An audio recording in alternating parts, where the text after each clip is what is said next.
Gloria a Dios, hermanos. Un servicio más, miércoles. Ojalá y ya muy pronto Dios nos va a permitir reunirnos una vez más como iglesia. Estamos esperando ese día. Que Dios les bendiga y bendiciones para todos. Vamos a continuar el estudio de las palabras, el poder de las palabras.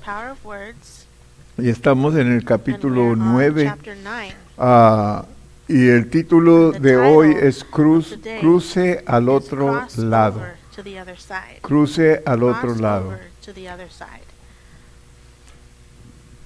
Vamos a orar antes de empezar y pedirle a Dios su dirección.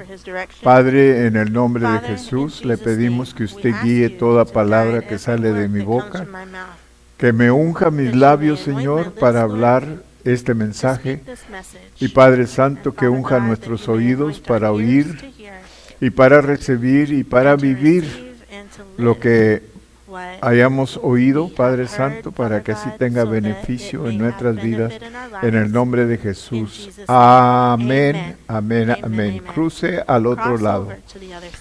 Algunos de los momentos más difíciles para disciplinar nuestros pensamientos y nuestras palabras son cuando nos enfrentamos a las tormentas de la vida. Aleluya. Es decir, cuando tenemos dificultades, entonces nos cuesta seguir pensando igual. Cuando tenemos la victoria, todos hablamos muy bonito, todos pensamos muy bien. Pero cuando vienen problemas, entonces afecta a la carne o la mente, la voluntad y las emociones.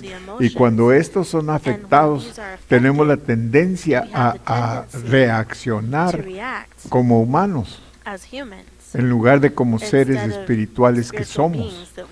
Así de que necesitamos tener cuidado de que estas cosas que suceden en la vida no nos sacan del propósito de Dios para nuestras vidas, ¿ok? Los desafíos más importantes, los problemas graves, los momentos cuando estamos más temerosos, heridos, decepcionados o confundidos, cuando nos sentimos amenazados o hemos experimentado algún tipo de pérdida. Todos atravesamos tormentas en distintos grados para que nuestra fe sea probada y aprendamos a vivir, así como también a usar nuestros pensamientos y palabras para nuestro beneficio en medio de la tormenta. Y es ahí cuando nos debemos de cuidar, de continuar en la perfecta voluntad de Dios, porque como le dije, estos problemas y circunstancias, tormentas o cosas que pasan en la vida, tienen la tendencia de sacarnos de la voluntad de Dios, o es decir, de atacar a nuestra mente, nuestra voluntad y nuestras emociones, que siempre son la reacción de la carne. Debemos de controlarlas. Siempre me he sentido intrigado por escrituras tales como Juan 14:30, Isaías 53:7, pero no lograba comprender el mensaje que transmitan hasta que el Espíritu Santo me reveló que las mismas se encuentran relacionadas con nuestras bocas y con las tormentas que enfrentamos en la vida. La primera escritura son palabras de Jesús. La segunda constituye una palabra profética del Antiguo Testamento acerca de Jesús.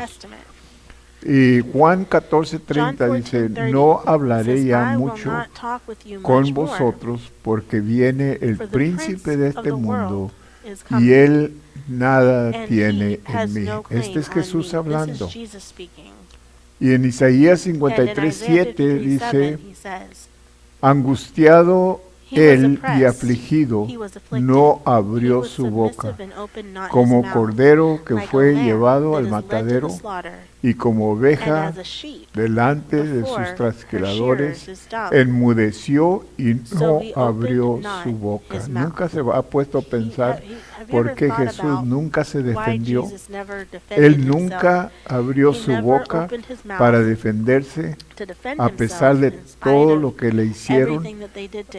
Y vemos en Isaías 53:7 que cuando Jesús se encontraba atravesando la prueba más intensa de su vida, él decidió que sería prudente no abrir su boca. ¿Por qué? Creo que él sabía que en su humanidad sería tentado a hablar del mismo modo en el que usted y yo hubiésemos hablado, bajo tales condiciones de tanta tensión, dudas, cuestionamientos a Dios, quejas o comentarios negativos. Por eso él mejor no abrió su boca. Cuando somos sometidos ante una situación de presión externa, aún el creyente más fuerte y maduro puede expresarse de una forma inadecuada. Si el nivel de tensión fuera abrumador y se prolongara por demasiado tiempo, es decir, entre más la carne reacciona a la humanidad o a lo natural, entonces vamos a hablar y hacer decisiones erradas. Por eso es importante que nos mantenemos en lo espiritual. Por eso es importante que nos mantenemos orando, alabando a Dios, especialmente en tiempos difíciles. Jesús es el Hijo de Dios, Dios mismo, pero se hizo hombre. El autor de Hebreos dice en Hebreos 4:15 que fue tentado en todo según nuestra semejanza, pero sin pecado. Es decir, toda tentación que usted puede imaginar o que los humanos tenemos, Jesús las tuvo, pero nunca cayó. Pues la diferencia de él, y yo creo definitivamente es porque él había decidido que no iba a reaccionar en lo humano, en la carne. Y por eso él se mantuvo espiritual, y para ello tuvo que cerrar su boca muchas veces. Muchas veces no hablaba. Lo acusaban, le echaban mentiras delante de él, y él podía haberse defendido y decir eso no es cierto, pero no lo hizo. Porque cuando estamos pasando por un tiempo difícil, es muy fácil reaccionar a nuestra carne o lo que nuestra carne está sintiendo en ese momento. Por eso es importante que nos mantenemos en el espíritu y no nos metemos en la carne. Creo que cuando Jesús tuvo que afrontar situaciones de pruebas en las que él sabía que sería tentado a decir cosas que no llevaran buen fruto, eligió no abrir su boca, decidió de su voluntad a no decir nada en absoluto. Era capaz de permanecer callado cuando lo necesitaba. Y qué ejemplo nos dejó, ¿verdad? Porque usted sabe bien que cuando somos tentados, cuando somos provocados, es muy fácil abrir la boca para defendernos o para amanarnos o para lo que sea, como venganza, como defensa. Abrimos la boca y hablamos cosas que no debemos de hablar. Así de que Jesús sabía esto. Y era lo que él, aún estando en el cuerpo físico, en lo humano, él tenía control de su carne. Y es la diferencia, hermanos, de un cristiano a un no cristiano.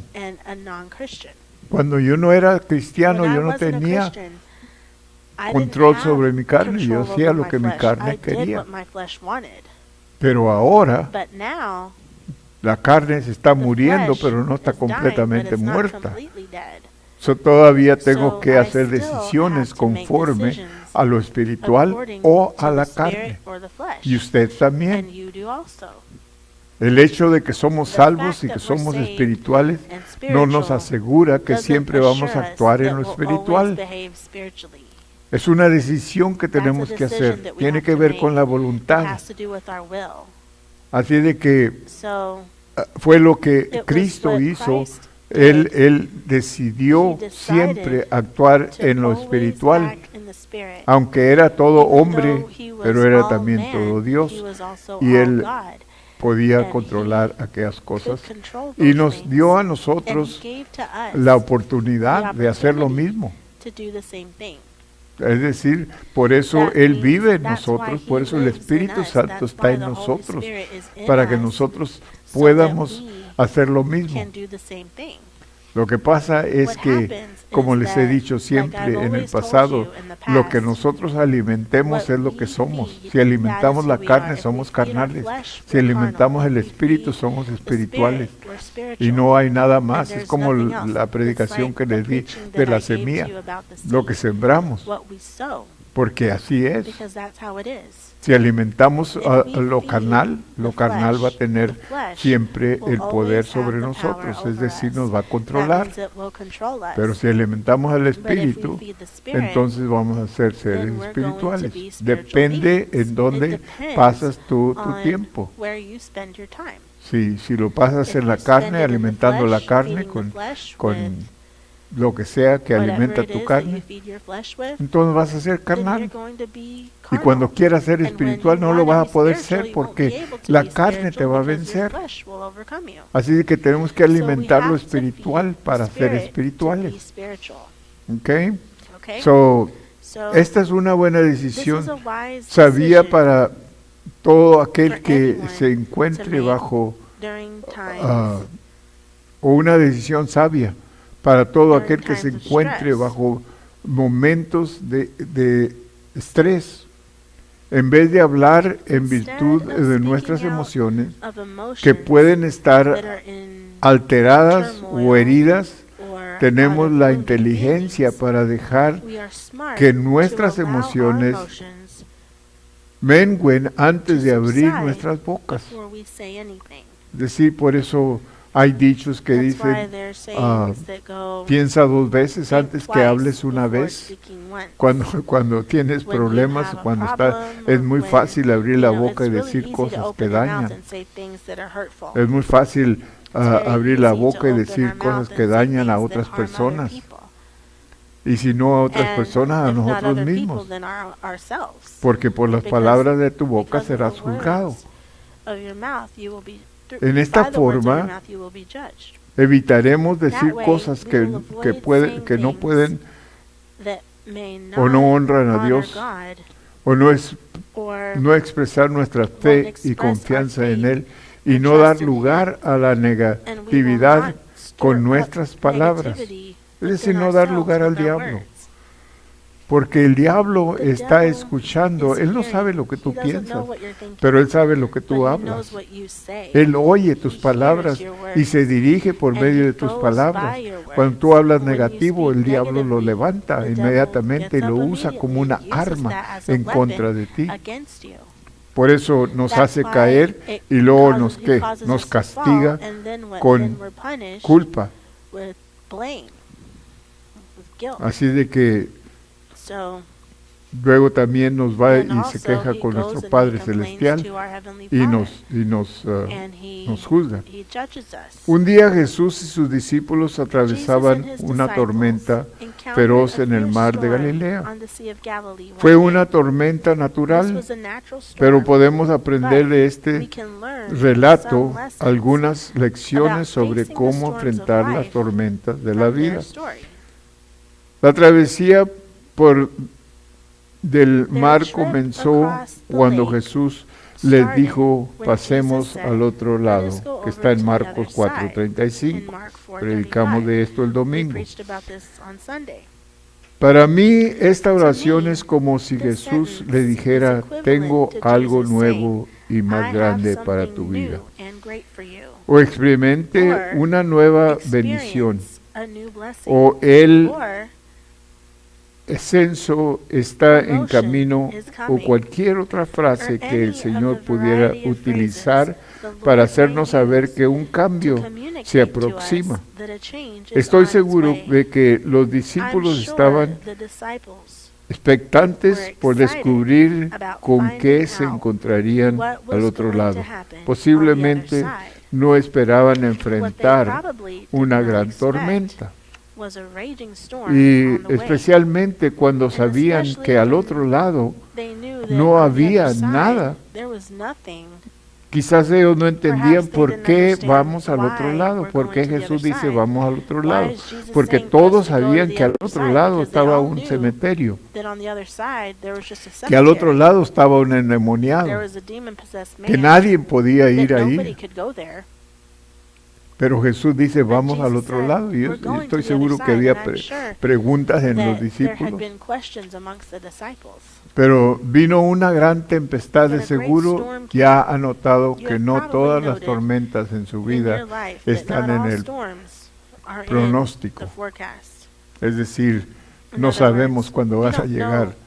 Las tormentas vienen cuando menos las esperamos. Marcos 4:37 al 38 describe que sucedió en la travesía, pero se levantó una gran tormenta de viento y echaba las olas en la barca, de tal manera que ya se anegaba. Y él estaba en la popa durmiendo sobre un cabezal. Y le despertaron y le dijeron, Maestro, ¿no tienes cuidado que perecemos? Los discípulos no se encontraban tan entusiasmados en el medio del mar como lo habían estado al comienzo. Cuando Dios nos llama para embarcarnos en algo nuevo, por lo general no nos hace saber qué sucederá en el camino. Esto siempre lo vemos en la Biblia, cuando Dios le habla o le hablaba a uno de sus hombres o mujeres de Dios, siempre les daba instrucción de que fueran a hacer algo, pero no les decía todos los planes que había en aquello que estaba dirigiendo. Así que dejamos atrás nuestras seguridades y avanzamos hacia las bendiciones al otro lado. Pero a la mitad del trayecto solemos encontrarnos con las tormentas. La mitad del camino es un lugar de prueba. Siempre van a venir tormentas del enemigo cuando Dios te ha dado su propósito o su voluntad para que la sigas. Podemos estar seguros que el diablo siempre va a interceder, siempre va a darnos prueba en medio del camino para que no hagamos la voluntad de Dios. Para eso lo hace. La tormenta golpeaba con toda fuerza y Jesús estaba durmiendo. ¿Les suena familiar? Algunas veces ha tenido momentos cuando sintió que se estaba hundiendo y que Jesús dormía. Oraba sin cesar, pero no escuchaba la voz de Dios. Pasaba tiempo con Él y trataba de sentir su presencia, sin embargo, no sentía nada. Buscaba respuestas, pero no importaba cuánto luchaba en contra de los vientos y de las olas, la tempestad se embravecía. Y usted no sabía qué más hacer. La tormenta que enfrentaron los discípulos no fue una ligera tormenta. Es decir, cuando consideramos que los discípulos, casi todos los discípulos eran pescadores, estaban impuestos a la mar, estaban impuestos a las tormentas, porque era común que tormentas se levantaban, pero esta tormenta era diferente. Era diferente porque era dirigida por el enemigo para desafiar a los profetas. Una ligera tormenta de verano, sino una tormenta con proporciones de huracán. Las olas rápidamente llenaron la barca y los discípulos estaban en verdad atemorizados como lo hubiese estado cualquiera. Pero la diferencia de cualquiera a ellos es que Jesús estaba en la barca, que Jesús estaba con ellos. Pero no es diferente a nosotros, porque Dios está con nosotros. Él vive en nosotros. Así de que dejamos que las situaciones nos cambien de mente o nos cambien de dirección y nos atormentamos, nos atemorizamos y no sabemos qué hacer, pero Dios sigue en control.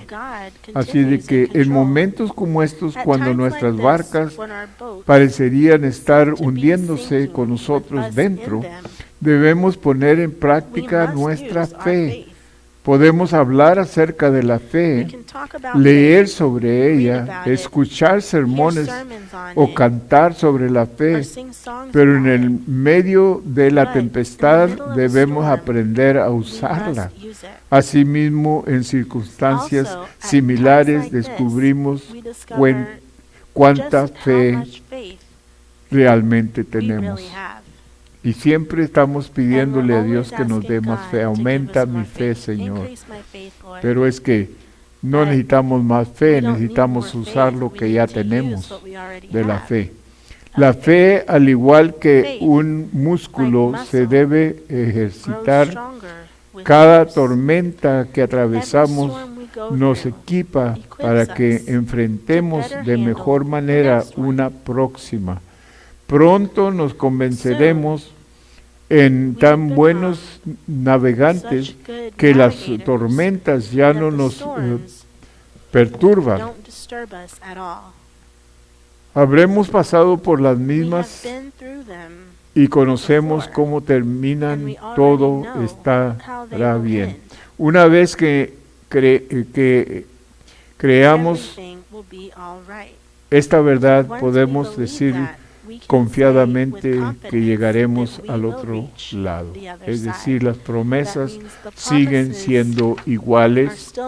Dios sigue dándonos promesas que nos aseguran que todo está bien, que todo va a trabajar.